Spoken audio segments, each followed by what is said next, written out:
नहीं, जब भी वो तोड़ते हैं हम बोलते हैं इस बार से मतलब नहीं है, इसके पहले भी तोड़ कर चुके हैं। हाँ, इसके पहले इसके वो पहले भी तो यूपीए से चुनाव लड़कर और एनडीए के साथ। नमस्कार, मैं विवेक सिंह, आप देख रहे हैं आवाज न्यूज का लोक चर्चा प्रोग्राम। आवाज न्यूज का लोक चर्चा प्रोग्राम आप सभी का स्वागत है। आवाज न्यूज के लोक चर्चा प्रोग्राम में हमारे साथ वीआईपी के बड़े नेता ऋतुराज पांडे जी जुड़ गए हैं। ऋतुराज पांडे जी, आपका बहुत बहुत स्वागत है आवाज न्यूज में। मेरे तरफ से आपके सारे दर्शकों को, आवाज न्यूज के सारे दर्शकों को मेरा नमस्कार है और मैं यही चाहूँगा कि सारे दर्शक आपके इस चैनल को देखें और आगे बढ़ाएं। सर, सबसे पहले तो आपको शुभकामनाएं देंगे। से वीआईपी पार्टी में अभी आपने नया नया ज्वाइन किया है। पिछले बार आप कलाप विधानसभा से निर्दलीय चुनाव लड़ा था। इस बार वीआईपी पार्टी के सिंबल पे चुनाव लेंगे, उसके लिए शुभकामनाएं हैं। तो भी बहुत ज़्यादा धन्यवाद, आभार कि आपने मुझे शुभकामना दिया। और ये बात सही है कि पिछली बार मैं निर्दलीय चुनाव लड़ा था और अब की बार वीआईपी के साथ लड़ूं या वीआईपी पार्टी हमारे किसी गठबंधन में जाएगी उनके साथ लड़ना है, लेकिन चुनाव चिन्ह मेरा अपना वीआईपी का ही रहेगा, जो हम लोग का चुनाव चिन्ह है अपना नाव छाप। सर, हम बिहार के पॉलिटिक्स पे थोड़ा ध्यान देंगे। सर, बिहार के पॉलिटिक्स इस समय जो गठबंधन बना है एनडीए के साथ, एनडीए से टूट के अब यूपीए के साथ बना हुआ है। हमेशा बिहार का जो राजनीतिक है उथल पुथल होते रहता है। क्या लगता है 2025 के चुनाव में किस प्रकार नीतीश कुमार जी का पलड़ा रहेगा? क्या आरजेडी में बने रहेंगे, यूपीए में बने रहेंगे, या फिर से कुछ दल बदल करेंगे?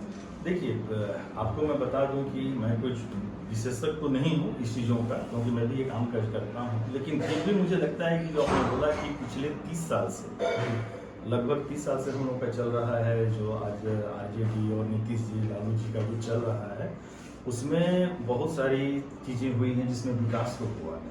ये जग चाहिए कि विकास का दूर दूर तक हमारे बिहार की जनता से, हमारे नेताओं का कोई नाता नहीं है विकास का। और जहाँ तक नीतीश जी की बात आप कर रहे हैं, तो हम क्या, पूरा बिहार अब यही बोल रहा है कि नीतीश जी को कुर्सी से प्यार है। जहाँ देखते हैं कुर्सी अपना वहाँ लग जाते हैं, चिपक जाते हैं। तो किसी मेरे तो कहने वाला उनका कोई विचारधारा नहीं है कुर्सी के सामने। अभी के समय उनको ऐसा ही लग रहा है कि उनका कोई विचारधारा नहीं। अगर विचारधारा होता तो अपना रास्ता बना के चलते, और रास्ता बना के चलते तो बहुत सारे लोग उनके साथ रहते। तो आज देखिए कि कहां से कहां आ गए। अभी चुनाव में अपने रिजल्ट देखा है, 55 सीटें हाथ में आया हुआ है। अच्छा, कुशवाहा जी का आरोप है नीतीश कुमार अपना हर एक चीज खोने को तैयार हैं, लेकिन आरजेडी से गठबंधन किए हैं इस बार। उसमें अपना सब चीज खो दिया, अपना पहचान, अपना विचारधारा, अपने पार्टियों का जो उनके पे ट्रस्ट था, विश्वास था, वो भी खो चुके हैं। इस पे आप क्या बोलना चाहें? देखिए, ये कुशवाहा जी का अपना पर्सनल बयान हो सकता है, लेकिन नेता लोगों का एक अपना अलग पहचान होता है और उनके जो कार्यकर्ता हैं, मुझे नहीं लगता है कि इतना जल्द कोई भी कार्यकर्ता अपने नेता से किसी बात के लिए छूट होगा और गुस्सा करेगा। लेकिन हाँ, एज ए सामाजिक तौर पे और राजनीतिक तौर पे उन्होंने बहुत कुछ खोया है।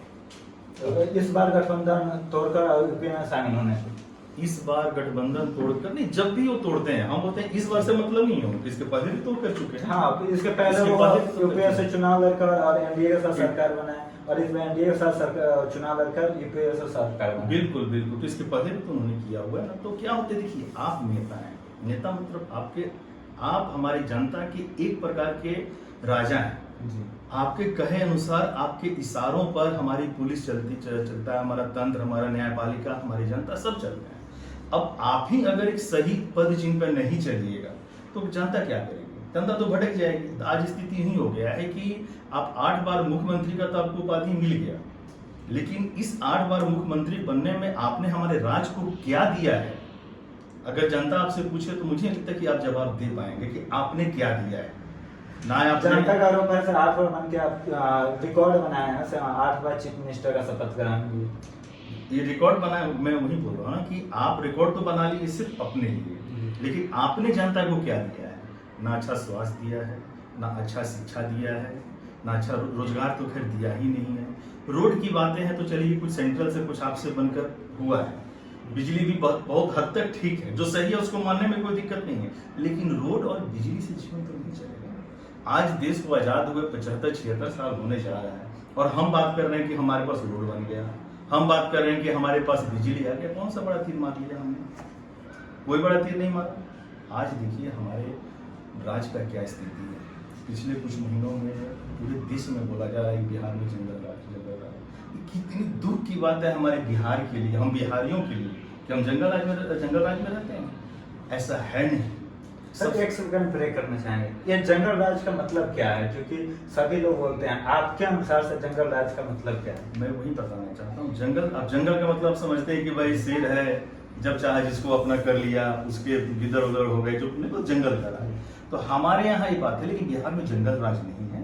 इस बात से मैं 100% इस बात से उसको नकारता हूँ कि जंगल राज नहीं है। हाँ, कमी शिक्षा की हो गई है। आपको मैं बताऊं कि आज के टाइम में बिहार के सारे जेल भरे हुए हैं, और कैपेसिटी से मुझे लगता है कि कैपेसिटी से 60% ऊपर है। अगर एक जेल में 60,000 10,000 लोगों की कैपेसिटी है, तो वहाँ 15 से 16,000 है। और उसमें सबसे अधिक दुख की बात है कि सबसे अधिक युवा है, और युवाओं की उम्र क्या है? 20 से लेकर 35 साल के बीच में। ये सरकार का भी फालता दिखा रहा है। अगर युवा क्राइम कर रहे हैं, क्राइम में इन्वॉल्व हो रहे हैं, तो कहीं ना कहीं उनके अवसर की कमी हो रही है, जिसके कारण वो गलत रास्ते पे जा रहे हैं। तो मैं वही बोल रहा हूँ ना कि इतना दिन हो गया, आप कहीं भी बताइए कि कौन सा फैक्ट्री, कौन सी कंपनियां हमारे पास आ रही हैं? ये किसका काम है लाना? आप आज हमारे देश के मुख्यमंत्री जी हैं, कांग्रेस के लिए या फिर अदर पार्टी, अदर स्टेट में जाकर आप फ्यूचर की प्लानिंग में लगे हुए हैं कि हमको क्या करना है, किसको हराना है, किसको जिताना है। लेकिन हमारे बिहार में रोजगार कहाँ से आएगा? इतने बड़े बड़े जो उद्योगपति हैं, उनसे मिलना चाहिए। उनसे आप किसी से मिला? आपने कितने उद्योगपतियों से मिला? आप जाकर अडानी और अंबानी समूह से मिले हैं कि भाई हमारे यहाँ कुछ आकर खोलो आप? बीच में जब गठबंधन बना यूपीए के साथ, तो तेजस्वी यादव मीडिया में काफी सारा स्टेटमेंट आया, सर हम पूंजीपतियों से बैठक कर रहे हैं, इंडस्ट्री लाने की बात कर रहे हैं, लेकिन ये जो जितने भी हवा पानी रहा 10 दिनों में खत्म हो गया। इस पे क्या होना चाहेंगे तेजस्वी यादव?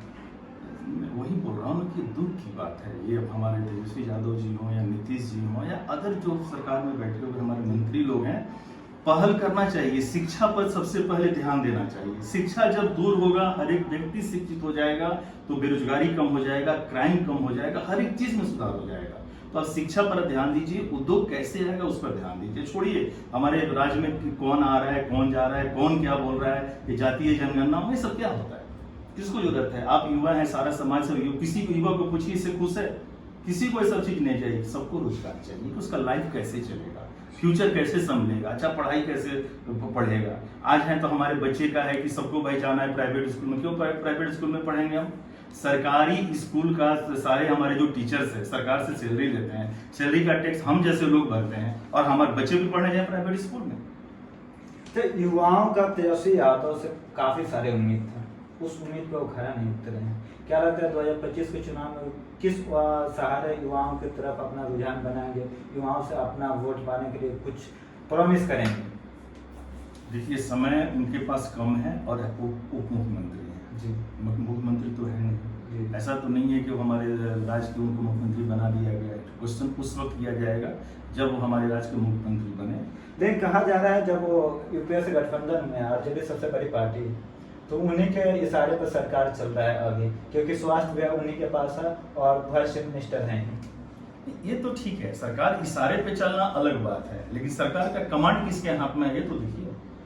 कमांड किसके हाथ में? कमांड तो हमारे मुख्यमंत्री जी के हाथ में है।